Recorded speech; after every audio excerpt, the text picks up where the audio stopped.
Hello everyone, welcome back to our YouTube channel exam track centre.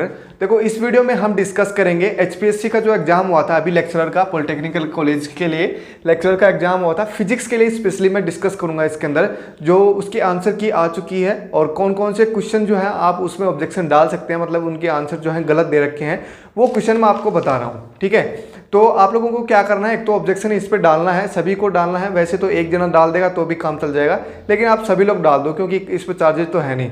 ठीक है, और फिर दूसरी बात ये है कि आप जितने भी आपके मार्क्स बन रहे हैं, मार्क्स नहीं, हम मार्क्स जितने भी बन रहे हैं विद नेगेटिव मार्किंग लगा के कितने भी मार्क्स बन रहे हैं आप कमेंट बॉक्स में एक बार ज़रूर बताएं ताकि कुछ हेल्प हो सके कट ऑफ डिसाइड होने में। ठीक है, तो आप लोगों को क्या करना है, एक तो ऑब्जेक्शन डालना है, दूसरा काम क्या है, आपको अपने मार्क्स जो हैं अपने मार्क्स बताना है। ऐसे नहीं बताना कि इतने क्वेश्चन ठीक है मेरे, इतने गलत हैं। आप बिल्कुल कैलकुलेट करके आप बता सकते हैं कितने आंसर हैं, कितने क्वेश्चन जो हैं, कितने नंबर आपके बन रहे हैं, कमेंट बॉक्स में ज़रूर बता देना आप। ठीक है, एक नंबर का एक क्वेश्चन था और नेगेटिव मार्किंग में 0.25 नेगेटिव मार्किंग था, ये आप लोगों को पहले से ही पता है। ठीक है, फिर हम कट ऑफ डिसाइड करेंगे कितने बच्चे थे, कितने लोगों ने पेपर दिया, उसके अकॉर्डिंग हम कट ऑफ डिसाइड करेंगे बाद में।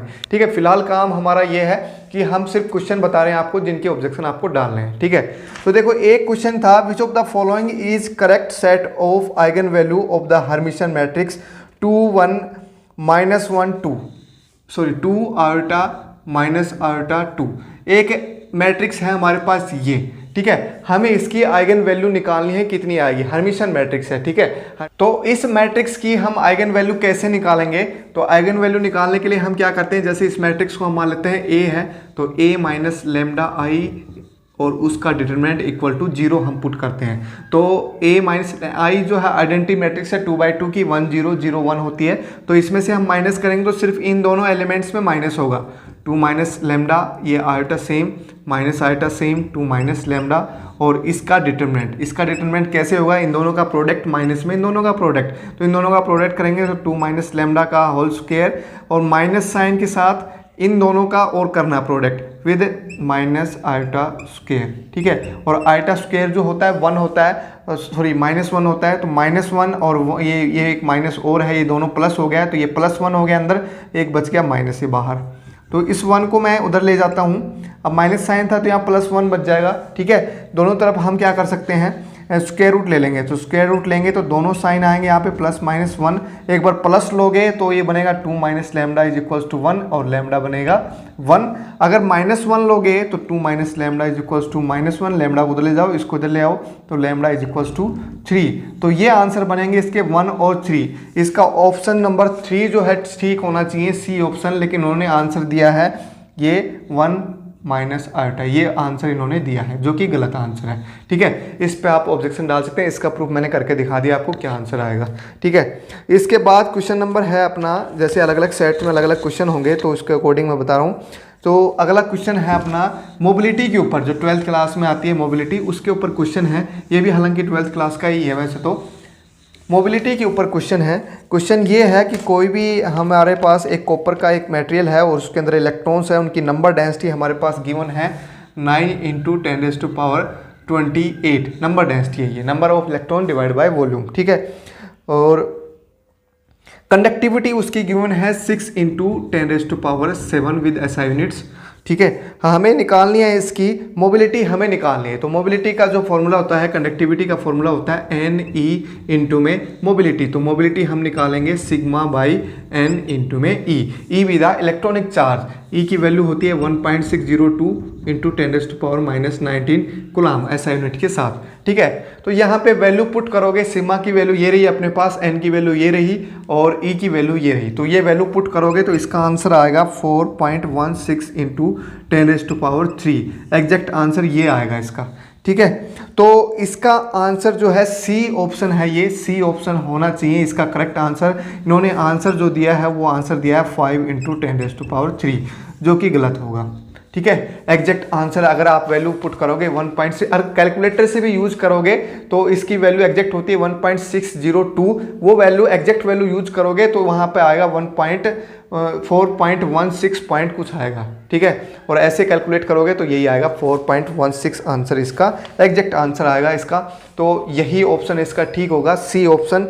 इन्होंने आंसर दिया था 5 × 10⁻³ तो ये आंसर जो है ये भी गलत है, इस पर भी आप ऑब्जेक्शन डाल सकते हैं।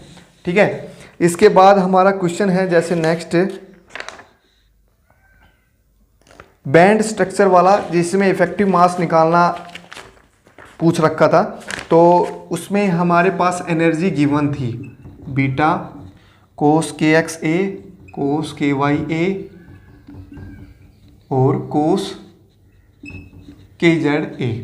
ठीक है, तो इस पे हमें इफेक्टिव मास हमें निकालना। तो इफेक्टिव मास का फॉर्मूला होता है h² divide by d² e divide by dk²। ठीक है, ये हमारा इफेक्टिव मास का फॉर्मूला होता है। ठीक है, अब हमें निकालना है ये वाला फैक्टर। देखो ये है हमारा इसका derivative with respect to k। ठीक है, अब यहाँ पे वेरिएबल है kx ky और kz। तो इसका हम सॉल्यूशन कैसे निकालेंगे, पहले kx के साथ कर लेते हैं, फिर y के साथ और फिर z के साथ। एक का मैं करके दिखा देता हूं, बाकियों का भी वैल्यू सेम ही आएगी। देखो इसका डेरिवेटिव हम करते हैं विद रिस्पेक्ट टू kx के रेस्पेक्ट में। एक बार हम कर लेते हैं तो क्या आंसर आएगा de/dkx। वैसे पार्शियल डेरिवेटिव होता है तो सिर्फ kx वाला ही डेरिवेटिव होगा, तो -b a sin of kx। ठीक है, एक बार और डेरिवेटिव करोगे तो साइन का बन जाएगा cos kx इंटू में a, और एक a और आ जाएगा बीटा a²। ठीक है, तो ऐसे ही इसका भी आएगा -beta a² cos ky a। Similarly इसका भी आएगा -बीटा a² कोस kz इंटू में a। ठीक है, तो ये बनेगा। अब ये हमारे पास वैल्यू आ गई और इसका आंसर जो हमें निकालना है, देखो इन सभी की वैल्यू पुट करोगे तुम यहाँ पे तो ये बनेगा -beta a² cos kx a -beta a² cos ky a -beta a² cos kz into में a। ठीक है, अब हमें बताना है फर्स्ट बिलियन जोन के ऊपर इसका इफेक्टिव मास कितना होगा। तो फर्स्ट बिलियन जोन आता है kx ky kz जो है +-π/a की वैल्यू पे होता है फर्स्ट बिलियन जोन।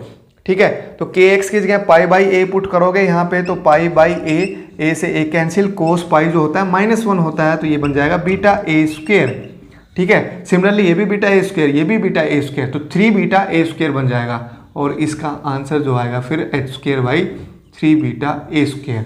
ठीक है, तो इसमें जो लास्ट ऑप्शन है ये आंसर ठीक होना चाहिए मेरे ख्याल से। और इसमें जो आंसर दिया है शायद इन्होंने फर्स्ट आंसर दिया है 2h² divide by 5 beta a²। ये आंसर इन्होंने दिया है, तो ये आंसर होना चाहिए। एक बार चेक कर लेना आप भी, इसमें सॉलिड स्टेट का पार्ट है ये। ठीक है, इस पे आप ऑब्जेक्शन डाल सकते हैं। नेक्स्ट क्वेश्चन जो अपना है वो क्या है, देखो जैसे एक था space station moving in a circular orbit around earth goes into a new bound orbit by firing its engine radially outward the orbit is. जैसे ये हमारा अर्थ है, ठीक है, और इसके अराउंड कहता है कि सर्कुलर ऑर्बिट में एक सैटेलाइट जो है वो रिवॉल्व कर रहा है हमारे पास। ठीक है, फिर क्या कहता है कि हम इस इंजन को एक बार हम फायर करते हैं, तो फायर करेंगे तो क्या होता है कि इसकी स्पीड जैसे जैसे बढ़ेगी तो इसका ऑर्बिट भी बढ़ जाएगा। तो ऑर्बिट जैसे मान लो यहाँ पे हमने फायर किया है तो जस्ट इसके टेंजेंशियली इसका ऑर्बिट जो है बढ़ जाएगा ऐसे। ठीक है, तो एक्चुअल में ये एक सर्कुलर ऑर्बिट ही बनेगा। इसका जो आंसर है वो आना चाहिए लार्जर सर्कल। इलिप्टिकल ऑर्बिट भी आ सकता है, लेकिन इलिप्टिकल ऑर्बिट जो है वो, क्योंकि पहले जो अपना ऑर्बिट था वो एक्चुअल में सर्कुलर ऑर्बिट ही था। ठीक है, अगर पहले इलिप्टिकल ऑर्बिट होता है यहाँ पे तो इलिप्टिकल ऑर्बिट बनता, लेकिन अभी पहले जो है सर्कुलर ऑर्बिट था तो सर्कुलर ऑर्बिट ही बनेगा बाद में। अभी थोड़ा सा तो यहाँ पे तो इलिप्टिकल शेप आ रही है, लेकिन कुछ देर बाद स्टेबलाइजर फॉर्म में आ जाएगा तो फिर सर्कुलर ऑर्बिट में घूमने लगेगा। ठीक है, जैसे ही हमने स्पीड इसकी बढ़ाई थी तो क्या हुआ था, यहाँ पे यहाँ चला गया था। अगर स्पीड कॉन्स्टेंट स्पीड से जाता तो ये जाता, स्पीड हमने बढ़ा दी तो थोड़ा सा और फास्ट जो जाएगा तो थोड़ा सा ऑर्बिट जो है इसका डिफ्लेक्ट हो जाएगा। ठीक है, जैसे चंद्रयान जो गया था हमारा ऐसे ही गया था, धीरे धीरे हम फिर से यहाँ पे आके दोबारा से स्पीड बढ़ा देंगे इसकी तो ऑर्बिट और बड़ा हो जाएगा, फिर और बड़ा ऐसे करते ऑर्बिट बड़ा करते गए और एक टाइम आया कि ग्रेविटेशनल फील्ड से बाहर चला गया। ठीक है, तो इसका आंसर मेरे ख्याल से लार्जर सर्कल होना चाहिए और इन्होंने आंसर जो दिया है वो इलिप्स इन्होंने आंसर दिया है। ठीक है, तो इसको करेक्ट कर लेना एक बार, इसको भी ऑब्जेक्शन आप डाल सकते हो। इसके बाद जो क्वेश्चन है एक मैथमेटिक के क्वेश्चन एक और है मेरे पास, एक नहीं 2 क्वेश्चन अभी और बाकी हैं, तो 5-6 क्वेश्चन हो जाएंगे जिस पे आप ऑब्जेक्शन डाल सकते हैं श्योर। ठीक है। तो क्वेश्चन ये है कि एक पार्टिकल है जिसका मास है m और वो 3 डायमेंशनल बॉक्स में है और जिसके एजेज हैं a, 2a और 2a। ठीक है, हमें पता है एक 1 डायमेंशनल बॉक्स की जो एनर्जी की वैल्यू होती है with in A length l, तो ये फॉर्मूला आता है अपना एनर्जी का, nth एनर्जी लेवल का। ठीक है, n square pi square h cut square divide by 2ml square. ठीक है, अब मास जो है सेम है और थ्री डायमेंशनल बॉक्स है हमारा, तो 3 डायमेंशनल बॉक्स के अंदर जो एनर्जी आती है, एनर्जी हम सिंपल ऐड कर देते हैं, तो nx square plus ny square plus nz square. लेकिन जो इसकी जो वो है एजेज हैं वो अलग अलग हैं, मतलब l की वैल्यू जो है डिफरेंट है एक्स वाई जेड एक्सिस में, तो इनके साथ हम एक्स वाई जेड एक्सिस का अलग अलग l ले लेते हैं। तो इसके साथ a है तो a स्क्वायर, इसके साथ 2 है तो 4a स्क्वायर, इसके साथ भी 4a स्क्वायर और मल्टीप्लाई बाय सेम वही फैक्टर डिवाइड बाय 2 इंटू में मास। ठीक है, यहाँ तक ये हमारा फॉर्मूला बनेगा इस एनर्जी लेवल का 3 डायमेंशनल बॉक्स के अंदर with A edges a to a to a। ठीक है, तो हमें निकालनी है the energy of first excited level. पहले तो ग्राउंड स्टेट की एनर्जी कितनी होगी इस केस में, तो ग्राउंड स्टेट की एनर्जी कितनी आएगी, हम यहाँ पे nx ny और nz की वैल्यू कहाँ से स्टार्ट होती है, 1 से स्टार्ट होती है, तो ग्राउंड स्टेट एनर्जी इसकी होगी 1 1 1 ले लेंगे nx ny nz की जगह। ठीक है, तो फर्स्ट एक्साइटेड स्टेट कब आएगी, मतलब इससे एनर्जी ज़्यादा, तो इससे एनर्जी a स्क्वायर इसमें कॉमन ले लेता हूँ मैं पहले, चलो तो a स्क्वायर हम इसमें कॉमन ले लेंगे तो ये बनेगा फिर ये वाला फैक्टर। ठीक है, तो इसमें 1 1 अगर पुट करते हैं तो ये बनेगा 1 प्लस में 1/4 प्लस में 1/4 और इनटू में ये फैक्टर यूँ का यूँ पूरा का पूरा। पहले हम सिर्फ इसी को फैक्टर को देखते हैं, जैसे जैसे बढ़ेगा तो एक्साइटेड स्टेट एनर्जी लेवल बनते जाएंगे। तो ये बन गया हाफ 1 प्लस में हाफ 3/2, तो 3/2 इंटू में ये पूरा का पूरा फैक्टर। तो फर्स्ट एक्साइटेड स्टेट इन्होंने पूछा, ये ग्राउंड स्टेट होगी हमारी। तो फर्स्ट एक्साइटेड स्टेट के एक बार हम क्या करते हैं, nx की जगह 2 पुट कर लेते हैं, बाकी जगह 1 1। तो देखो क्या आंसर बनता है इसका, 2 प्लस 1/4 प्लस 1/4 1/2, ये बन गया 4 1 5 5/2। ठीक है, अगर हम पुट करते हैं ny या फिर nz की जगह 2 और बाकियों की जगह 1, तो इस केस में क्या आंसर आएगा, देखो 1 प्लस में इसकी जगह 2 पुट करेंगे तो 2 का स्क्वायर 4/4 1 बन गया ये भी, और प्लस में हाफ। ठीक है, तो ये बन गया 2 और ये बन गया 2, इन दोनों को मल्टीप्लाई करेंगे 4 4 और 1 5। ठीक है, आंसर वही आ रहा है। तो सिमिलरली अगर हम ले लेंगे 1 1 2, उस केस में भी यही आंसर बनेगा, 1 और 1 2, और ये बनेगा 1/4 होना चाहिए, यहाँ पे आंसर अलग आएगा थोड़ा सा, 1/4 इसकी जगह। तो ये बनेगा 2 इंटू में 4 8 8 और 1 9 9/4। तो इसमें से इन दोनों में से कौन सा वाला वैल्यू बड़ा है, तो ये वैल्यू है लगभग 2.5 और ये है 1.5, ये तो ग्राउंड स्टेट होगी, तो इससे ज़्यादा ही आनी चाहिए फर्स्ट स्टेट, और इसकी वैल्यू और निकाल लेते हैं, तो 4 2 बच गया 1 फिर से 2, तो ये वैल्यू इससे कम आ रही है। तो फर्स्ट एक्साइटेड स्टेट जो एनर्जी आएगी एक्चुअल में उसकी ये वाला जो कोफिशिएंट है इसकी वैल्यू क्या आनी चाहिए, उसके लिए 9/4। तो 9/4 हम यहाँ पे पुट करेंगे तो ये बनेगा पाई स्क्वायर, और h कट क्योंकि इसमें h स्क्वायर की फॉर्म में है तो h कट को हम लिख लेंगे h/2 पाई, और उसका स्क्वायर करेंगे तो h square divide by 4 pi square और डिवाइड बाई वो सेम यू कहो 2ma स्क्वायर। पाई स्क्वायर से पाई स्क्वायर कैंसिल हो गया, बाकियों को सबको मल्टीप्लाई कर दो, 4 16 16 2 32 ma स्क्वायर। और ये आंसर हमारा इसमें गिवन है थर्ड ऑप्शन में, लेकिन इन्होंने आंसर जो दिया है वो ये दिया है 3/4 h square by ma square, जो कि आंसर फिर गलत है, ये इसका आंसर सही होगा सी ऑप्शन। ठीक है, तो इस पर भी आप ऑब्जेक्शन डाल सकते हैं। नेक्स्ट क्वेश्चन हमारा इसमें एक ऐसा ही क्वेश्चन और है शायद मे बी, हाँ ये रहा, ये क्वेश्चन है हमारा 2 डायमेंशनल बॉक्स का और जिसमें है फर्मियोन्स 2 डायमेंशनल बॉक्स। तो फॉर्मूला तो यही लगेगा इसमें भी 2ma स्क्वायर अगर 1 डायमेंशन में होता है तो ये। अब क्वेश्चन ये है कि फर्मियोन्स है mass moving 2 dimensional strictly confined inside a square box of side L। तो L के अंदर है, इसके अंदर एल स्क्वायर, स्क्वायर बॉक्स है तो 2 डायमेंशनल है, इसका मतलब ये है। ठीक है, तो इसमें एनर्जी ऑलरेडी गिवन है 65/2m L square pi square H cross square. देखो ये वाला फैक्टर तो सेम ही है इसमें, है ना, और 2 डायमेंशनल है तो 2 डायमेंशनल, और दोनों में लेंथ जो है बराबर है तो 2 डायमेंशनल के लिए हम दोनों अलग अलग ले लेंगे, n x square plus n y square.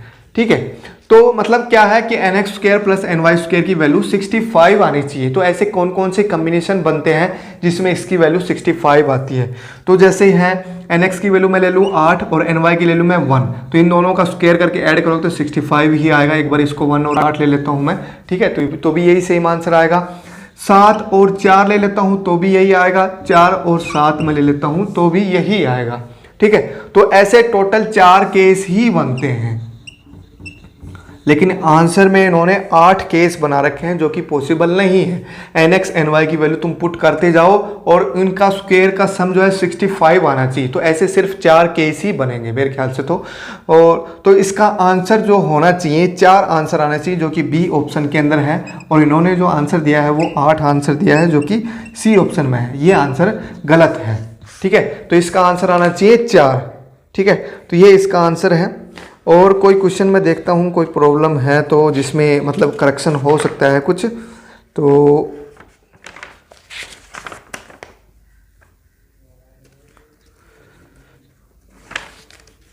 ऐसा मेरे ख्याल से अभी तो और कोई क्वेश्चन बचा नहीं है जिसमें कोई प्रॉब्लम है, मतलब गलत आंसर है जिसका।